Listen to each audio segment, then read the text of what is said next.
Good afternoon.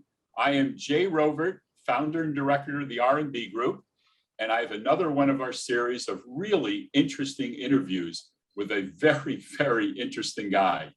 And just about a minute ago, we were just chatting like, how should we introduce Ken Jarvis? And he said, I'm Ken Jarvis. Let's get rolling. So good afternoon, Ken. Say hello. Good afternoon, Jay. Hello to all your viewers out there. Great honor and privilege to be interviewed by yourself. I'm really looking forward to the next 15 minutes. Oh, thank you so much. Ken, why don't you, knowing you're a very worldly, global guy, why don't you just give us a brief sketch of like the early years? Okay. I guess in order to set some context, Jay, I'll go back to the beginning, if you like. Sure. I was born in England, but went to South Africa when I was 11 years old. And my parents taught me a lot of very important values. My mom and dad used to insist that we had supper together as a family. They sacrificed everything for the benefit of their children. I've got two brothers, a younger and an older brother. My dad is one of the friendliest guys you will ever meet. He was friendly, he is friendly, he continues to be friendly. He's 90 and 89 and he has a conversation with anybody that wants to talk to him. But I think one of the most important lessons I learned from my parents, Jay, was to always attend an event of your children, okay? My mom and dad would always be at a football event, at a cricket event. I know Americans don't understand cricket, but in South Africa, that was what we played. And that's grown with me for life. And if I look at leadership today, many of them turn around and go, yeah, sure, I'm finished with leadership. I can now go watch my kids grow up. Too late, okay? You need to spend the time with, you can catch up work. You can't catch up events with your kids. And so I learned a lot of very important values from my parents. Sure. It's interesting when you read some of the bios or life stories about the CEOs, and they're almost too busy for anything about the family except sporting events. Yep. If their son's going to be a football star, or their daughter's going to be a great tennis player, they make time for that. It's interesting. They do, but many don't. And it's the ones that don't that I'm talking to. So, just you'll never catch that time out. So, no, you won't. So it was interesting, Jay, because at school I was a lazy student. I didn't understand why the school system did what it did. I guess I was a liberal in those days, even though the concept of a liberal wasn't probably understood. But I was fairly lazy, but I was very good. I was good at maths, good at science. But growing up in England, we lived near Heathrow, and my mom and dad used to take us to Heathrow Airport. So I always wanted to be an aeroplane driver. And I got to finishing high school, and for a really complicated, not for this forum's interest, I didn't become a pilot. And so I got a bursary to go to university, and the guy said, what do you want to do? I said, I don't know. He said, well, take a gap year. I said, what am I going to do? He said, work in our computer department. And I said, well, what's a computer? And that's the rest is history, as they say in the classics. From that day on, I have been in the computer industry. Yes. You mentioned to me that at age 18 was a seminal point in your life. I think it was something about ethics and the way people are. Why? Very few people bring that up to me, situations like that.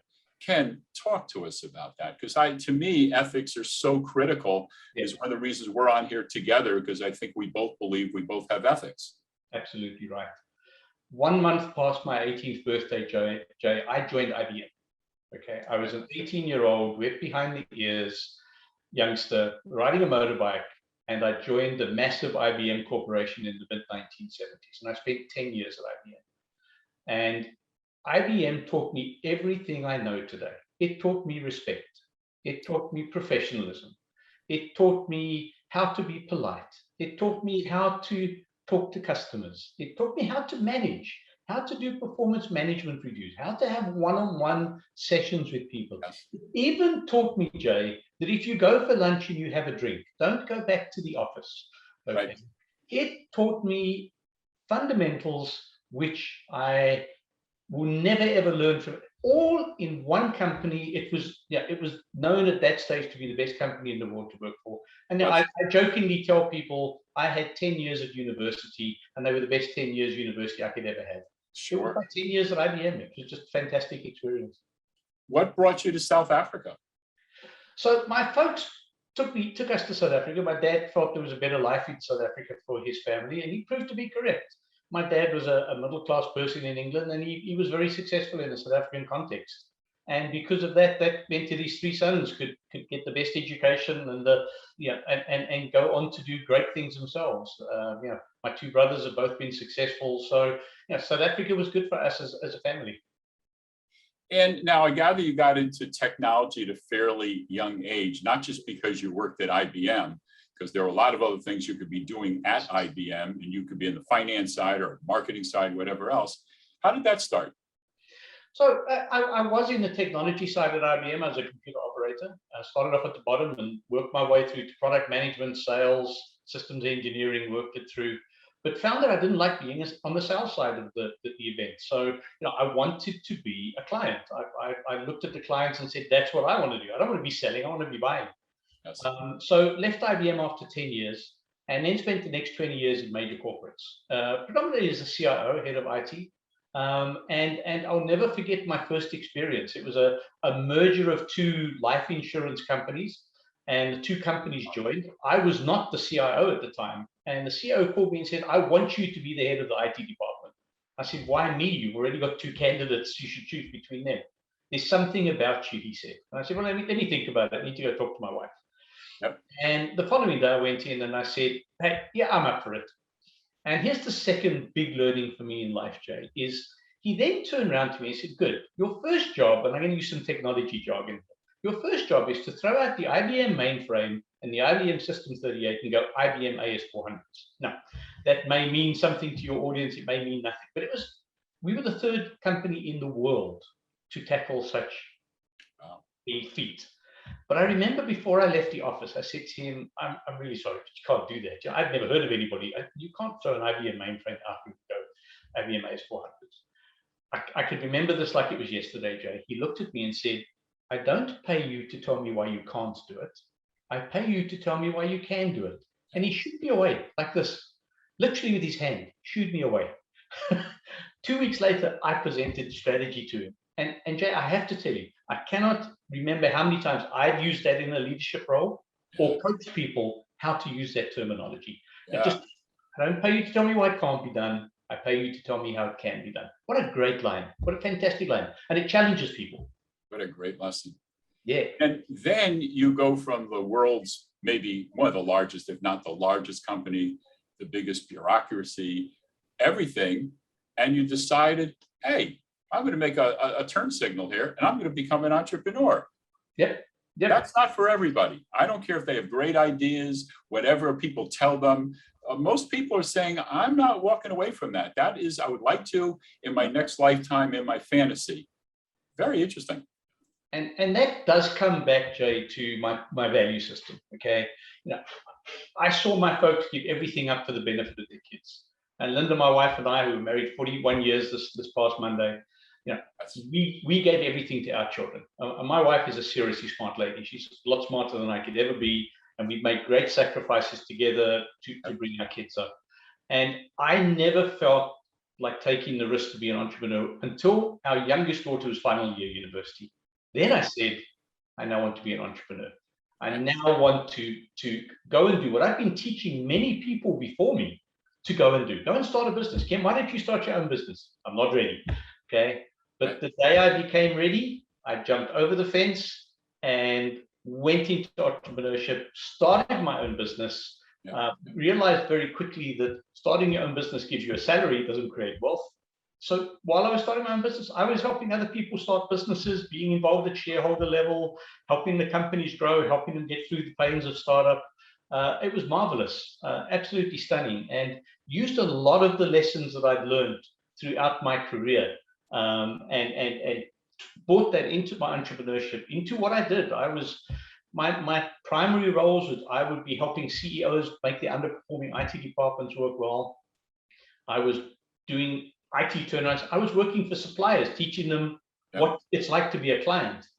But I was doing a lot of mentoring and coaching, and it's probably the most favorite thing I did, Jay. Sorry. I was just going to say, when people are leaders or they're coaches and all that, usually there's a bit of a fear of their trainees or students to be letting the boss down. You seem to lead by a different technique. You know, it was almost like, I'm your dad. I love you because you're my son. You can't do anything. You have to be really off the chart to do something wrong. And that's I see the warmth if I was working for you, that, you know, if I was putting in the effort, you wouldn't let me fail. You know, it was that ability that I think that faith in your, how should I say, your pupils to grow, and maybe outdo you, but you said, this is what I want to do, and I'm with you. Jay, you and I did not pre-brief this. So just for your audience, this is not a pre-brief. I know. One of my most spectacular stories is a young gentleman who works for a multi-international software development company. And I took him under my wings when he was a team lead, okay? He is now the CEO of that company. It's a 2,200 person strong company. And I've watched him grow. He's outgrown what I could ever have achieved. I am so proud of what this gentleman has achieved. Yeah. But you know, he's almost my adopted son. And he says to me, you know, I fill the role because his dad died. And I almost fill the role of the father. But it started through just the mentoring, coaching. But I've seen him grow. And I said to him, you know, I can't help you anymore. You've outgrown me. And he says, no, you still help me. You know, you're still just that voice of reason. You're still just the person I can talk to. So without you even understanding, your statement was so true. So true. Well, you imparted your wisdom to him. He got a transfusion the way he reacted. I mean, he took your human beingness to another level, the way he responded to you and understood where it came from. Yeah.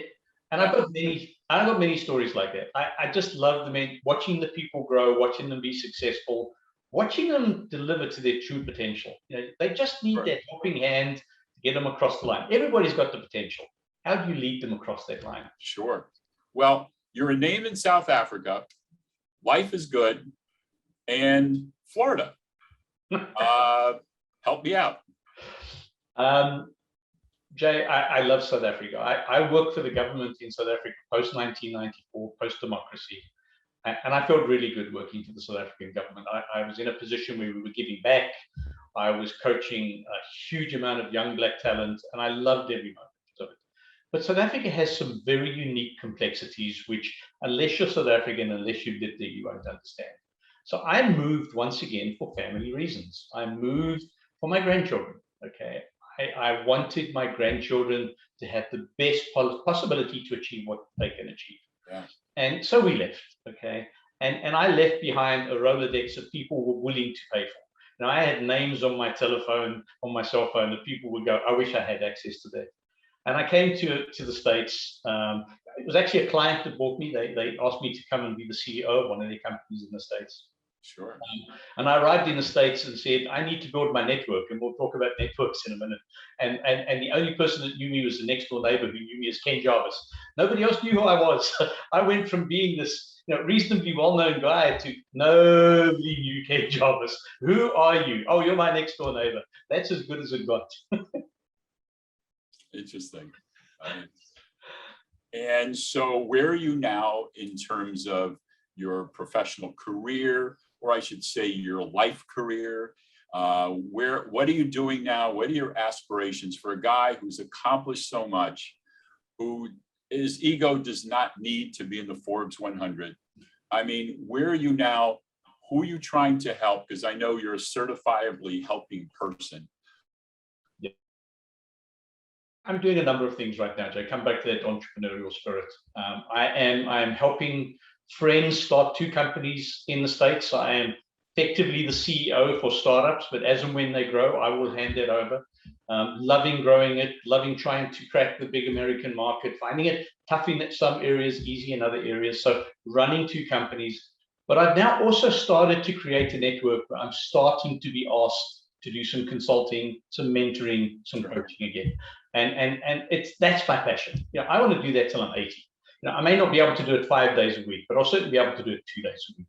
So where am I at the moment in my life? I want to help start these 2 companies up, maybe for the next 3 to 4 years, see them on the path, let them grow, potentially be the chairman of the board, to let them grow. But more importantly, I want to start to consult, to mentor, to coach, to watch talent grow. And that's my passion. That's what I like to do. And you know, coming back to building my network is a critical part of that. Now, you're only as good as the people that you have access to. Now, at our last session, Jay, last week, I had the pleasure of being in a session with Dr. Gary Groff, okay? And he spoke about humility. And he is so right, okay? I'm not the smartest guy in the world, okay? Yeah, there's a huge amount of people smarter than me. But I know people who can get me an answer. And I know somebody who can join a doctor, somebody else, okay, to help them solve their problem. And that's about networking. It's about meeting people, which is where the J. Rovert R&B network is so important. Yeah, I am meeting new people. I've been to 2 of your sessions. I've had meetings with over 6 people already, okay, to meet, to talk, to explore. And I now know, gee, if ever I need this, so last week again, met a guy specializes in small startup companies for legal guidance and advice. I'm involved in 2 startup companies where I'm going to need legal advice, and I can't afford the big corporate lawyers. Guess who I'm going to call? Okay, and I met him on your network. Okay, I now know who I can talk to and where I can join the dots. You know, Jay, my dad once said to me, we were talking over a barbecue, and I think we both had too many whiskeys. And he once said to me, he said, "You're not the brightest of my 3 sons." He said, "In fact, you're the bottom of the 3." I said, "Gee, thanks, Dad. You should stop drinking." And he turned around and he said to me, "But you have more common sense than anybody I've ever known." And to me, Jay, building a network is common sense, okay? Understanding there are people out there that can help you do a better job, okay? That there are people out there that can introduce you to people, that can make connections for you is common sense, okay? And J&B, R&B, J. Rovert's network does that for me, okay? That was the setup, right? Must be telepathy. It's common sense to me, Jay. It's not a complicated position for me to say, yes, I want to be part of your network. You know, my stepfather, he barely made it to 6th grade, and he wound up taking a shopping center from 12 stores to 50. Yep. And what was interesting about him is one of his sayings, he had a lot of these Mortisms, but it was common sense ain't so common. And I never, ever forgot that. Never. And I guess that was the message my dad was trying to give me in the most rewarding kind of way. is don't lose that, because it's what's made you who you are. You know, you are a very big picture guy, and it didn't come from being geographically cosmopolitan. It's there. It's there. You just are. You have an appreciation for others. When you're networking, you actually listen probably better than I do. And it's really, they say in Yiddish, it's a mitzvah to have you part of the group, because you're nothing but good energy, nothing. And in fact, Larry was right on top of it to say, "Jay, when are you interviewing this guy? When is this happening?" And I didn't have to pause here. So I want to just take the time to thank you so very much. We really appreciate this interview. We're certainly going to make sure you get circulation. And how about 25, 30 seconds, last thoughts? Last thoughts, you know, whatever your religious beliefs are, you get one life, okay? Make the most out of it. Enjoy your family. Appreciate what this world is, okay? There's a lot of problems in the world right now, but gee, there's a lot of positives too, okay? Appreciate it. Enjoy your family. Most of all, Jay, have fun, okay? You can't go through life being miserable all the time. No, I coach people saying, you can't wake up every morning and say, "Oh no, I have to go to work today." That's not a way to live, okay? Get out there and have some fun. The one thing I can conclude is thank you for the life lessons this afternoon. Much appreciated. Thank you, Jay. I enjoyed the session. Thank you very much.